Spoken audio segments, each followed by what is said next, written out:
네, 안녕하세요. 신원식 장관이 좀 큰 실수를 했죠. 예, 독도는 그 영토 분쟁 지역이다. 예, 영토권 분쟁 지역이다. 뭐 이런 얘기를 했는데 그게 요번에 교재에만 그런 게 아니라 평소에도 그러한 용어를 직접 써왔다는 게 이제 밝혀졌거든요. 그래서 좀 이 문제는 좀 짚을 필요가 있습니다. 그 우리나라 이제 장군들이 일성이나 이성까지는 그, 그 이제 스마트하고 또 그리고 군인 정신이 있는 분들이 상당히 많은데 이 삼성 사성이 되면 사람들이 좀 많이 바뀌어요. 그래가지고 이게 무지와 정치에 찌드는 그런 경향이 있습니다. 뭐 그래도 크게 보면 걱정 안 해도 될 그런 상황으로 되고 있어서 그나마 다행인데 이 도대체 신원식 증상이 이게 어떤 거냐 우리가 좀 짚어볼 필요가 있습니다. 독도는 영유권 분쟁 지역이다. 이런 말을 이제 평소에도 했단 말이에요. 그래서 이제 그 전에 쓴 이제 페이스북 같은데 보면 한일 간의 과거사 독도 영유권 분쟁이 있는 것은 사실 이렇게 이야기를 했거든요. 근데 일본이 들이댄다고 해서 이걸 분쟁 지역이라고 부른다든지 혹은 분쟁이라는 용어를 쓴다든지 이런 것은 전혀 법률적으로 의미가 다릅니다.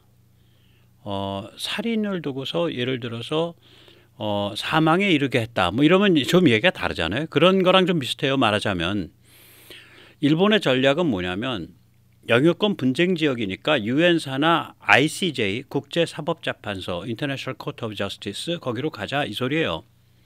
그러니까 일본의 전략이 독도를 분쟁 지역으로 만드는 게 일본의 전략입니다. 반면에 한국의 전략은 뭐냐? 야, 이거 원래 우리 땅인데 뭐하러 재판받냐? 독도는 분쟁 지역 아니야. 우리가 치료 지배하고 있는 것만 봐도 우리 땅인 거 알잖아.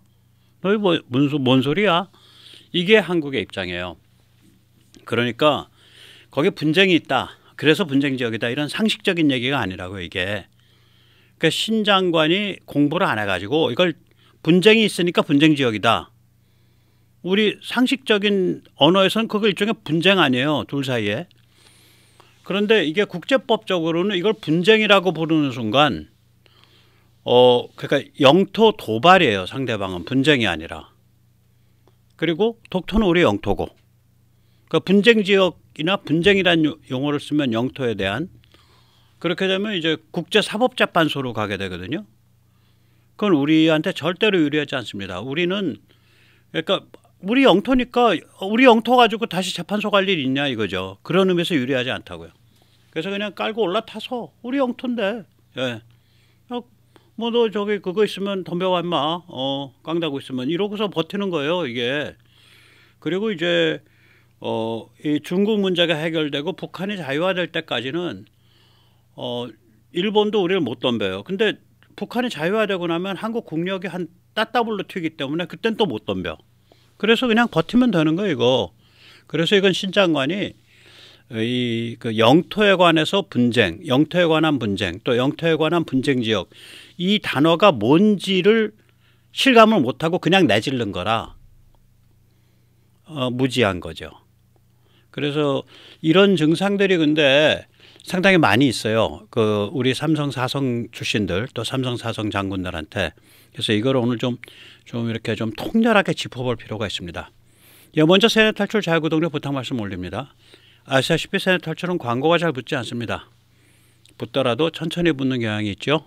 네, 도와주시면 보다 좋은 컨텐츠로 찾아뵙는 데 커다란 힘이 되겠습니다. 감사합니다.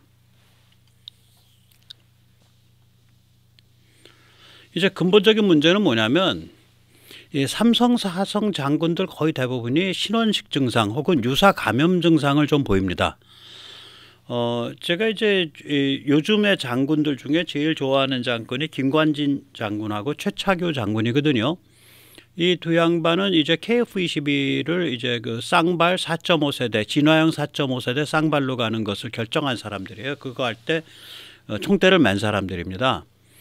박근혜 정부 때. 이런 분들은 그 장군 커뮤니티에서 보면 희귀 생명종 내지는 멸종위기 생명종입니다. 네. 거의 대부분의 삼성 사성 장군들이 좀 바이러스에 감염이 되어 있는데요. 일단 무지에 감염돼 있습니다. 공부 안 하고 개념이 없습니다. 그 다음에 정치에 감염돼 있습니다. 본인이 국회의원 병에 걸렸거나 혹은 여의도에 주눅이 들려가지고 그거 어떻게 좀 덜 매를 맞아보려고 정치 커넥션에 올인은 하죠. 김관진 장관 그거 안 했으니까 감옥 오래 갔고요. 최차규 장관 그거 안 해가지고 뭐 좀 그럴듯한 뭐 군 인권에 관계된 단체에 꼬투리이지 뭐 똥물 써가지고 뭐 공관장 갑질 그래서 중도에 옷을 벗었죠. 네. 그 다음에 이제 세 번째 바이러스는 뭐냐면 이게 변이가 있는데 우파 관종으로 튀든지 아니면 조신으로 갑니다. 그러니까 생뚱맞게 튀거나 혹은 퇴임 후에도 퇴임했으면 이제 원로잖아요. 뭐 장관하고 퇴임했다, 사성 장군을 하고 퇴임했다. 영화를 더 누릴 게 뭐 있냐고 그냥 또박또박 연금 잘 나오고 하는데 그런데 퇴임 후에도 혹시 무슨 뭐 커리어 있을까 해서 굉장히 조신조신한 커리어 관리를 해요. 군인이. 그러니까 아마 윤 대통령도 지금 머리가 아주 빠개질 겁니다. 참 국방장관 시킬 사람이 정말 없네. 뭐 이런 소리가 나올 지경일 겁니다. 그렇다 그래서 그러면 원스타 투스타 하고서 예편한 사람들 중에 좀 대가 굵고 전략적 마인드가 있고 스마트한 사람들을 뽑아서 그러면 이제 인적 자원풀이 확 늘어나죠. 뽑을 수 있을 텐데 그러면 이게 또 이 군대의 그 어떤 기질이 있어서 야 내가 뭐 투스타 출신한테 뭐 명령 듣고 뭐냐 뭐 이런 게 있어요 또. 그러니까 그 상명하복 그 위계 그게 있어서 그래서 이게 인적 자원풀이 굉장히 제한되죠. 그러니까 벌써 별 3개, 4개쯤 되면 거의 뭐 정치에 완전 찌들어 버려요 사람이. 특히 이제 국회가 양아치 집단이 되놓으니까 너 줄 서지 않으면 너 밟아버리겠다 이런 식이 되니까 그냥 얼이 빠져버리는 거죠. 멀쩡한 사람도. 예. 이제 첫째 요령을 한번 보죠. 무덤까지 조신조신 사는 그런 엘리트들이 있습니다. 원로로서 퇴임 후에도 계속해서 커리어 관리하는지 뭐 조신조신 살아요. 예를 들어서 유엔사 문제, 종전협정 문제에 대해서 한민구 전 국방장관, 정승조 한미동맹재단 회장 이런 분들이 좀 그렇다고 저는 생각을 합니다. 벌써 5년 됐는데요. 예, 2018년 9월 10일 날 제가 세뇌 탈출 105탄에서 유엔사가 대한민국 국보 1호다 그런 걸 얘기를 했어요. 그러니까 유엔사가 이게 북한 급변 사태 때 국제사회가 자유진영 서방의 국제사회가 북한에 개입할 수 있는 그 명분과 통로다. 그런 면에서 이게 참 대한민국 국보 1호다. 그런 말을 했는데 그런 말 하게 된 과정은 뭐냐면 그때 문재인이 이 무렵에 종전선언을 하고 그 종전선언을 판문점 종전선언인가 뭔가를 그걸 가지고 그 국회 비준을 받으려고 그랬어요. 그래서 야 무슨 선언도 비준 받냐? 이 문재인이 이 인간 지금 그 계산 속에 뭐야 하고 제가 이렇게 들춰보니까 종전 체제라고 우기고서 유엔사를 없애려고 했던 거예요. 문재인이가 뭐 유엔사에 대해서 굉장히 적대적일 수밖에 없죠. 네, 문재인은 뭐 여러 가지로 밤낮을 가리지 않고 평양과 베이징의 안위를 걱정하는 그런 갸륵한 마음을 가지신 분이기 때문에 당연히 유엔사라 그러면 증오의 대상이었겠죠. 그리고 나서 이제 그 2021년에 미 하원에서 그 코메리칸들, 종북 코메리칸들이 이제 하원원들을 들쑤시니까 하원 의원 중에 이제 앤디킴 같은 사람까지 뉴저지에 이런 종북들하고 짝짝꿍하고 놀아난 사람들이 많아요. 그래가지고 한반도 평화법이라는 걸 하려고 그랬다고요. PKP, Peace on the Korean Peninsula. 그래가지고 그거를 하려고 했는데 그 법의 핵심 컨셉이 뭐냐면 종전선언, 종전협정 체제로의 이행이에요. 그걸 정부가 해야 된다. 그래서 그때 화들짝 놀라가지고 이제 처음에 국제 세미나를 준비했는데 국제 세미나는 유산이 됐고요. 그 다음에는 이제 그게 2021년입니다. 그때 뭐 대선 국면이어서 미국에 뭐 좀 발언할 만한 사람들이 수배가 안 되더라고요. 그 미국에 좀 돈 좀 그 낼 수 있는 사람이랑 이렇게 해서 해보려고 했었는데 그런 것도 잘 수배가 안 되고. 그러니까 국내에서라도 이걸 좀 제대로 하려고 한민구 장관을 컨택을 했죠. 지금 이거 큰일 날 일이 벌어졌습니다. 문재인이가 GR 하는 건 좋은데, 예. 이거 이제 이게 코메리칸 종북들까지 날뛰어서 문재인이가 민주평통을 전부 그런 데다가 이렇게 간부직을 줘놔가지고 민주평통이 그냥 코메리칸 중에 종북들의 놀이터가 됐어요. 그래서 그거 들고서 막 이제 휘저은 거지. 그래서 이제 문재인이가 날뛰는 정도가 아니라 이제 미 하원이 뭐 이상한 법을 통과시키려고 지금 날뛰고 있습니다. 이거 좀 막아야 되겠는데 유엔사나 종전 체제에 대해서 이게 유엔사 해체 종전 체제 이 음모가 뭔지 좀 밝히는 세미나를 하려고 하니까 한 장관님이 좀 한마디 해주시죠. 그랬더니 몸을 사리더라고. 잠깐만, 그러면 한미연합사 부사령관도 하고 한미동맹재단, 뭐 재단이 한미동맹재단이에요. 거기 회장도 하시는, 예, 여기 이제 오른쪽 사진에, 예, 정승조 한미동맹재단 회장은 어떠실까? 그래서 이제 또 거길 컨택을 했는데 거기도 그냥 노 하더라고요. 제가 좀 이해가 안 갔던 게, 아니 이 양반들은 일신의 영화를 누릴 거 다 누리고 이제 원로인데 원로로서 좀 준엄한 얘기 이 정도도 못하나? 이게 원로냐? 이게 군 출신 원로냐? 이게 포스타냐? 이게 똥스타냐? 이런 생각이 들더라고요. 그러니까 이런 분들은 뭐 죄송합니다. 무덤까지 가실 때까지도 조신조신 커리어 관리하실 것 같아. 여기저기 다 너무 미운 털 안 베키게. 저는 이런 분들이 무슨 상무정신이나 군인정신, 군인이랑 무슨 관계가 있는지 모르겠어요. 아, 별을 뭐 50개를 단들 뭐 입 바른 소리 그거 종전 체제 가 얼마나 그게 위험한 음모냐, 또 유엔사 해체가 얼마나 위험한 음모냐, 이거를 원로로서 입도 뻥끗 안 하겠다? 그게 뭔 원로야? 자기들 군인들끼리 모였어, 장성들끼리 모였을 때 원로 대접 받으면 되지. 저한테는 그냥 동네 아저씨만도 못한 거죠. 예, 이게 첫째 유형입니다. 지금 그러니까 신원식 장관과는 좀 다른 유형이죠. 두 번째 유형은 뭐냐면 좌빨 정권에 봉사를 해서 국방이 무너져도 좋다. 좌빨 권력 해바라기죠. 이 문재인 같은 경우에 저는 아주 의도적으로 국방력 낭비 음모를 짰다고 생각을 해요. 이게 이제 항모 같은 게 이제 문재인의 VIP 프로젝트죠. 이게 뭐 항모는 제대로 움직이려면 최소 3척 돼야 됩니다. 왜 그러냐면 한 척은 항상 정비, 한 척은 작전 지역으로 이동이나 훈련, 다른 한 척은 작전, 이렇게 되는 거거든요. 최소 3척이에요. 이런 물건들이, 예, 해군 물건들이. 그러면 최소 3척이 항모가 돼야 되고, 항모 전단이 뭐 거의 3개가 꾸려져야 된다는 얘기고, 그러면 이거 뭐 한 100조 들 거예요. 그런데 이게 이제 원자력 추진이 되거든요. 항모는 원자력 추진을 하지 않으면 기름 먹는 하마가 되나 가지고, 그러니까 이 대항 작전을 못 해요. 그러니까 인도나 중국 항모들의 연안 항모죠, 전부. 뭐 해서 뭐 합니까? 우리는 한반도 자체가 항모인데, 불침 항모인데. 두 번째는 이제 원자력 추진이 돼야 전자기식 발진기, 이멀스라 그러죠. Electromagnetic Aircraft Launching System. 그러니까 확 끌어가지고 비행기 올려보내는 거. 이게 전력이 많이 드니까 원자력이 있어야 된다고. 그 다음에 원자력이 되면 이게 항모가 빨라져요. 항모가 빨라지니까 항모를 물 밑에서 호위를 하는 잠수함도 공격 원잠이 돼야 돼요. 공격 잠수함도.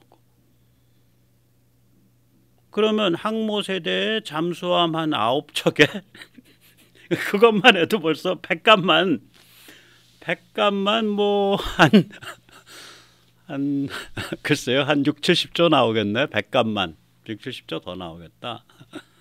예, 그렇게 돼요. 그리고 이제 거기에다가 이제 항모 같으면 이제 뭐 잔뜩 실어야 되죠. 또 사람들로 붙어야죠. 그러니까 운영비, 감가상각. 근데 이게 원자력에 들어가는 순간 이제 해체 비용 충당금이 있습니다. 해체할 때 이게 워낙 방사능 오염이 심해가지고 아마 대한민국에서 이거 이 원자력 함정 해체 시설 만든다 그러면 그 인근 지역 다 뒤집어질 거예요, 민원으로. 제가 한번 언급한 적이 있는데 영국에서는 퇴역한 원자력 잠수함을 해체하지 못해서 스코틀랜드 어느 항구에 다 보관하고 있습니다. 수십 년 동안. 이게 보통 일이 아니에요. 네. 그런데다가 쓸모가 있으면 그걸 하겠는데 우리 주전장은 서해남의 동해거든요. 그 항모 만들어서 뭐 남태평양 피지에 관광 가시려고 문 대통령 모시고. 윤석열 대통령 취임 직후인 2022년 5월 27일 날 해군참모총장 김정수를 꼭 집어서 해임했죠. 다른 사람들은 다 임기를 채우게 했는데 김정수는 잘라버렸어요. 뭐 여러 가지 이유가 있겠지만 제가 그냥 짐작하기에는 항모를 주장했거나 항모 주장을 막지 않았거나 그랬을 겁니다. 그게 아마 가장 큰 이유일 겁니다. 그래서 제가 그때도 말씀드렸죠. 김정수 해임은 이건 윤 정부에서는 항모 카드 완전히 이건 문질러 버린 거다. 네, 그것도 모르고 2023년에 현대는 마덱스에서 올해 작년에 마덱스에서 왼쪽에 보이는 또 항모 그 모형 돈 들여서 만들어 갖고 이렇게 현대 참 현대중공업 그 정도 컨셉 없으시려면 그 뭐 문바들로 꽉 차 있다는 소리지. 그리고 굉장히 둔하다는 소리죠. 그 돈 그냥 저한테 그냥 주시면 제가 잘 쓸 텐데 왜? 하여간에 두네요. 그래가지고 기업이 되겠어요. 그냥 현대는 그냥 대충 지금 해온 무슨 전함 종류 그런 거 몇 개 하시다가 마세요. 자, 셋째 유형 이게 이제 신원식 유형인데 이게 우파 관종 플레이라고 제가 좀 과격하게 표현할게요. 왜냐면 이 양반이 이런 그 설화라 그럴까 좀 이렇게 말을 함부로 하는 게 벌써 세 번째입니다. 이 양반이 그 2018년에 그 주한미군 철수 확률이 99%다. 문재인 같은 자가 있기 때문에 이건 주한미군 철수한다. 그리고 막 사람들 겁주고 다녔어요. 쓰리스타 출신이 그렇게 겁을 주니까 자기 99%다. 그러니까 야 저기는 뭐 CIA나 무슨 뭐 그런 데서 한미연합사에서 큐 받았나 보다. 사람들 그렇게 생각하지. 얼마나 겁먹었겠어요. 촌놈 겁준 거지. 신 장관님 반성 좀 하세요. 당신 때문에 저희 가슴 덜컥거린 손놈들 많습니다. 두 번째는 이제 그때 이제 홍준표랑 이제 또 짝짝꿍 돼가지고 자체 핵무장을 해야 됩니다. 핵무장을 해야 됩니다. 그러고서 이제 한참 돌아다녔어요. 자체 핵무장은 조금 이따 말씀드리겠지만 뭐 그림처럼 저렇게 우리 태극마크 붙은 핵 만들면 뭐 김정은이가 쫄 것 같죠? 아닙니다. 저 그림은 환상입니다. 그 다음에 이번에 이제 독도는 영유권 분쟁 지역이다. 평소죠. 그러니까 생각이 짧고 무지하고 학습 능력이 없고 개념이 없는데 이를 막 말을 지르는 거예요. 우파 관종 플레이예요. 신 장관님 뭐 제가 좀 고가운 소리 하더라도 원래 약은 입에 쓰니까 약이라니 하고 드십시오. 자, 그러면 이제 슬슬 조금씩 살펴보겠습니다. 그때도 뭐 이제 저는 태극기 집회에 뭐 아주 그 핵심이었고 또 여기저기에서 많이 연설을 했는데 그때도 보면 이제 그 태극기 집회 연사들 중에 문재인이가 저렇게 놀면은 한미동맹이 깨지고 주한미군이 철수합니다. 철수합니다. 이런 말씀하시는 분들이 많았어요. 그래서 속으로 에이고 저렇게 겁 안 줘도 되는데 주한미군 철수 안 하는데. 한미동맹은 우남 이승만 박정희처럼 담대하고 지능적으로 밀당을 하는 과정에서 이미 다져졌습니다. 원래 출발부터 그거 아니에요. 미국은 우리한테 휴전을 강요했고 우남 이승만은 미국한테 동맹을 강요했죠. 강요한 동맹이에요. 그래서 말뚝을 받게 한 거야. 근데 박정희 대통령 얼마나 목숨 걸고 밀당했어요. 결국에 가서 카터랑 충돌해서 뭐 김재규의 손에 의해서 숨졌지만 저는 뭐 거의 의문사로 취급을 합니다. 사실은. 그렇게 70년을 다져왔는데 뭐 1개 대통령 트럼프, 1개 대통령 문재인이 뭐 자기 임기 내에 다 없던 걸로 문질러 불가능합니다. 그게 몇십 년 쌓여야지 문질러져요. 이 한미동맹은 미국이 친중 타락 글로벌리즘에 함몰된 시기, 또 그 이전에 미국이 키신저 카터 이런 쪽에 함몰됐던 시기 70년대, 또 이 타락 글로벌리즘 시대 89년에서 2015년 그때도 한미동맹은 계속 꿋꿋이 나갔어요. 흔들림이 없었다고 사실은. 그 다음에 이제 한미동맹 오히려 제일 어려웠던 때가 아들 부시 때. 그 글로벌 포스처 리뷰라고 GPR이라 그래서 GPR의 원래 컨셉이 뭐냐면 그 어떤 이렇게 그 허브가 되는 몇 개의 큰 기지가 있고 미군이 여기저기 흩어져 있는 게 아니라 그 기지에서 이렇게 발진을 한다 이런 베이스예요. 그래서 그런 생각을 가지고 평택의 캠프 험프리를 저렇게 크게 만든 거예요. 그러니까 이제 주한미군을 여기저기 빼서 돌리겠다. 주일미군은 뭐 미일 안보 조약에 그렇게 이미 박혀 있어요. 근데 주한미군도 그런 컨셉으로 가려고 그랬다고요. 야들 부시 때. 그랬다가 미국 내에서 굉장히 비판이 거셌죠. 오히려. 그래가지고 주한미군은 여기저기 빼서 안 돌려. 그런 그 꼼짝 않는 붙박이. 그때 봐서 그때 케이스 바이 케이스로 한국 정부가 오케이 하면 그때 빼서 돌리겠다. 그렇게 물러났어요. 그리고 그게 맞다. 왜냐하면 한반도만큼 위험한 데가 없다. 여기가 평화라 그래도 위험한 데여서 조금이라도 빈틈 보이면 여기는 바로 터진다. 중국이 바로 일 벌일 거다. 그렇게 해서 오히려 그게 꼼짝하지 않는 붙박이처럼 됐다고 이게 주한미군이. 그게 우리가 잘 모르지만 이게 굉장히 위험했던 얘기입니다. 2000년 초에 노무현 때. 그 다음에 이제 지금 미국은 국무 국방 정보 그러니까 스테이트 그다음 디펜스 그다음 인텔 그 SDI 커뮤니티 제가 만든 말입니다. SDI 커뮤니티 주도로 가치지향 글로벌리즘으로 가고 미중 대립으로 갔기 때문에 뭐 한미 동맹의 몸값이 이보다 높아질 수가 없죠. 그다음 미국은 이런 그 글로벌 전략뿐만이 아니라 국내 정치 문화에 있어서도 조만간에 빌어먹을 정치 문화, 즉 고립주의, 공화당 쪽에서는 고립주의 성향, 민주당 쪽에서는 4대 마샬 해체주의 성향, 이 양쪽을 다 극복하고 각성을 할 것 같아요. 그러니까 한국은 한국대로 각성하고 있고 미국은 미국대로 각성하고 있고 그래서 한국, 미국, 한미 동시 패션 각성이 진행되고 있어서 그러니까 더불어민주당 같네. 그 진행되고 있기 때문에 한미동맹은 이제 완전히 새로운 지평으로 진행을 하고 있습니다. 이렇게 다 그 우여곡절 끝에 꿋꿋하게 왔는데 문재인이 하나 들어왔다라고 해서 주한미군 철수가 한미동맹 깨지는 거거든요. 이게 우리는 필리핀이랑 다릅니다. 필리핀과 미국 사이에 미필 상호 방위 조약은 거기에는 군대 주둔 조항이 없어요.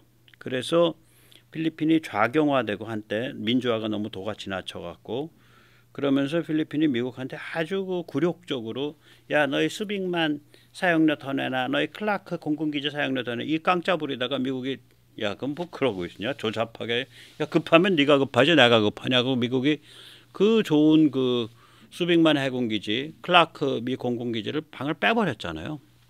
필리핀이 멍청한 짓 했죠. 그게 민주화 대통령 아키노 대통령이 한 짓입니다. 민주화? 그렇게 하면 안 되죠. 어쨌거나 그래서 필리핀은 그 미필 상호 방위 조약에 그 미군 주둔이 조건으로 명시되어 있질 않아요. 그래서 그렇게 기지를 빼면서도 미필 상호 방위 조약은 그대로 남아 있습니다.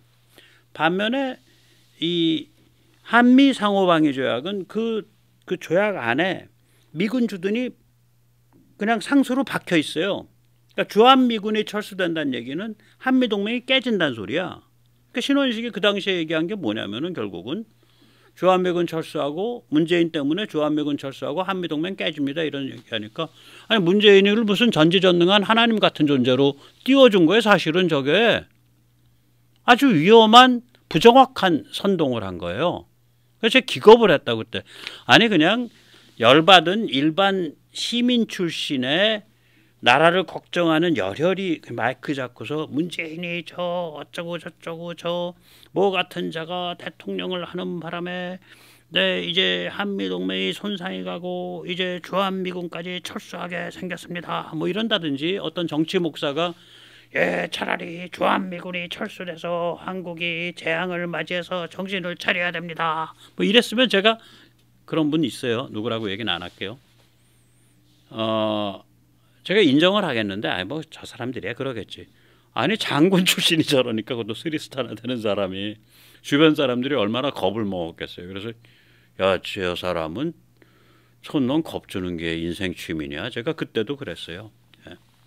제가 좀 신원식 씨를 상당히 오랫동안 신장관은 오랫동안 좀 관찰을 해왔습니다.